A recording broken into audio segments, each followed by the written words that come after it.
Assalamualaikum warahmatullahi wabarakatuh. Salam NKRI harga mati. Lur, ini ada testimoni lagi nih. Masih bersama Ustadz Idris. Ternyata beliau perjalanannya begitu luas, pengalamannya begitu panjang, baik bersama Habaib maupun bersama FPI.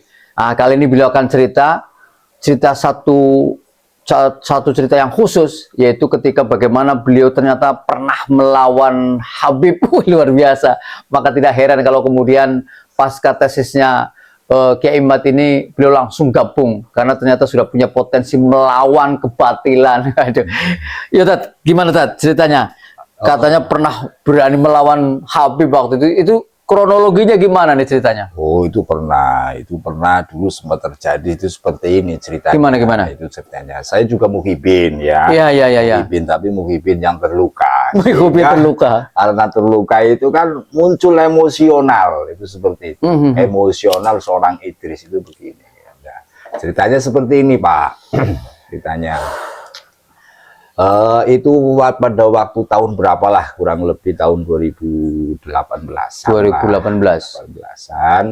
Itu pada waktu itu saya kebetulan usaha itu Pak. Oh, punya usaha. Usaha setelah berjalan ternyata terjadi kebangkrutan lah ya, seperti itu. Nah, usaha itu kerjasama dengan Habib atau gimana? Bukan. Usaha sendiri. Usaha sendiri. Nah, setelah usaha sendiri itu seperti itu terjadi kebangkrutan, akhirnya sampai ngutang-ngutangin ke orang lah, saya lah, orang yang saya tagih belum sempat nyatutang ke saya.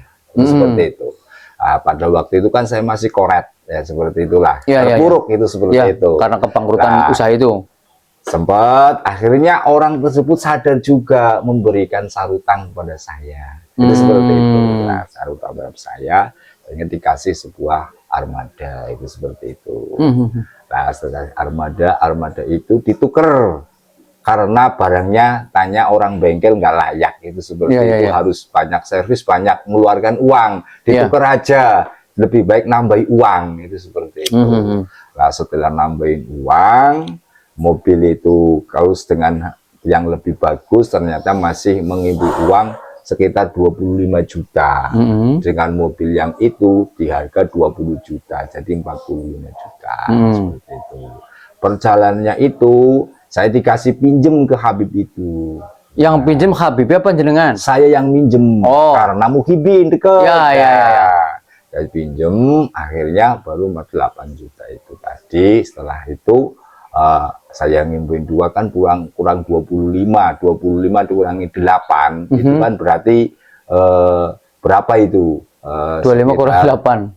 Ya, itu seperti itu. Nah, akhirnya kan yang ngimbuin 8 dikasih Habib, dikasih pinjem. Mobil kasih ke Habib dulu. Selama saya belum bisa memberikan melunasinya. Tanpa sepengetahuan dijual si mobilnya itu oleh Habib. Saya dikasih uang 2 juta. 2 juta. Jadi itu akhirnya saya tanya mobilnya di mana, Beb? Dijual berapa, kan kayak gitu. Kalau payu ya dipotong utangnya berapa, servis berapa lah, uang tanda terima kasih berapa, itu kan masih banyak. Itu cuma dikasih 2 juta. Berarti total nilai kan sekitar 30-an ya? Kurang lebih seperti itu lah. 8 juta ditambah servis berapa, seperti itu Pak. Masih yang lain kan uang saya. Nah, itu seperti itu, sehingga berontakan. Akhirnya saya berani, karena saya lagi butuh uang, akhirnya saya ajak berantem juga. Itu seperti itu, saya tempeleng. Si Habib itu tempeleng juga. Itu juga saya dibilangin orang-orang, Habib berani ditempeleng begini. Loh, saya tanya, itu orang nggak benar. Nggak benar, kalau memang benar nggak begitu ya gue. Saya sampai ditanya begitu. Ya, artinya kan saat itu atau bahkan sampai hari ini kan masih ada bahwa ketika yakin bahwa Habib itu dzurriyyah, ibaratnya berbuat salah pun takut dilaknat, sehingga apalagi melakukan kekerasan menegur kan tidak sampai saya dikasih argumen juga Pak, sama lingkungan juga, sampai dipoyokin orang kok berani melawan Habib. Saya begini, ada seorang ustadz juga katanya Habib itu ada yang juilan Al-Quran, Kalau yang bisa dibaca itu Habib yang baik, kalau yang tidak baik itu cuilan Al-Quran. Al-Quran itu harus dimuliakan walaupun hanya kelihatan satu huruf atau berapa huruf gitu, bilang seperti itu. Nah ini cuilan Al-Quran yang tidak benar, cuilan begini, saya masuk telan juga, akhirnya seperti itu. Makanya saya tilep juga itu. Nah, itu seperti itu Pak. Itu pengalaman. Sehingga munculnya PWI itu banyak Habib-Habib yang tidak benar, itu seperti itu. Itu artinya munculnya PWI atau Kiai Mat ini menjadi awal pencerahan lah ya. Iya betul. Menyadarkan kepada kita. Itu bahwa, padahal saya jauh itu Pak. Ya. Jauh. Saya termasuk dibilang apa itu Ustadz radikal itu sampai dikatakan seperti itu karena pada waktu itu belum ada PWI. Belum ada yang berani dengan belum ada berani itu seperti itu.